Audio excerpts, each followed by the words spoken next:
Number 5, स्वामी शिवानंद, भारत के 125 साल के बुजुर्ग, जिन्हें अभी हाल ही में पद्मश्री अवार्ड दिया गया था। इनका नाम स्वामी शिवानंद है और उनका जन्म 8 अगस्त 1869 को हुआ था, जैसा कि आप उनके आधार कार्ड में देख सकते हैं। और ऐसा आधार कार्ड भी आपको शायद ही कभी देखने को मिले। न्यूज में आए तो लोगों ने पता करने की कोशिश की आखिर इनकी जीने का राज क्या है, जो कि अभी 125 साल के हैं और पूरी तरह से हेल्दी है। तब उन्होंने बताया कि उनके डेली रूटीन की वजह से जी रहे हैं और डेली 1 से 2 घंटे योग करते हैं। वह खाने में ज्यादा मसाले वगैरह भी नहीं खाते। नंबर 4, तपस्वी जी महाराज। इनका जन्म 1770 में हुआ था और मृत्यु 1856 में हुई थी। यह 186 सालों तक जीवित रहे थे।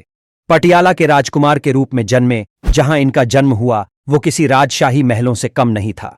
इनके लंबे समय तक जीवित रहने का रहस्य है कि उन्होंने दशकों तक कठोर तपस्या की और अपनी जवानी वापस पाने के लिए प्राचीन वैदिक तकनीक का उपयोग करते हुए कायाकल्प उपचार का 3 बार इस्तेमाल किया। यह बहुत कठिन तपस्या होती है।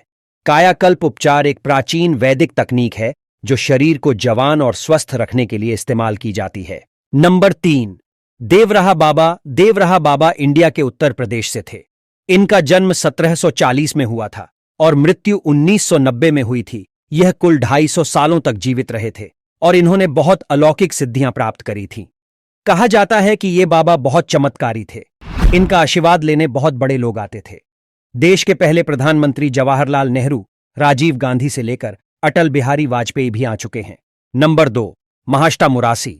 यह शख्स पिछले 181 साल से जीवित है और जो अभी भी अपनी मौत का इंतजार कर रहे हैं। उत्तर प्रदेश के वाराणसी के रहने वाले महाष्टा मुरासी अपने बारे में बताते हुए कहते हैं कि उन्हें लगता है कि मौत उनके घर का रास्ता भूल गई है। मुरासी अपने बारे में बताते हैं कि उनका जन्म 1835 में बेंगलुरु में हुआ था।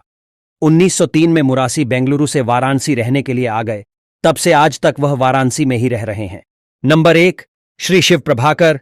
एक ऐसे बाबा के बारे में बताने वाले हैं जो 200 या 300 साल नहीं बल्कि 723 साल तक जीवित रहे।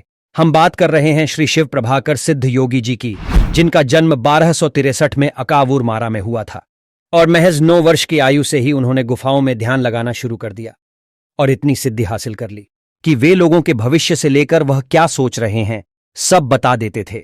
और यहां तक कि कुछ लोगों का कहना है कि जब बाबा ध्यान लगाते थे तो वे हवा में उड़ने लगते थे। अपने 723 साल के जीवन काल में उन्होंने अपने शरीर रूप को 17 बार बदला था। उनके पास इतनी ज्यादा सिद्धियां थीं कि दक्षिण भारत के 18 सिद्ध योगी में गिने जाते थे। 6 अप्रैल 1986 को उन्होंने केरल के पहाड़ों में समाधि ले ली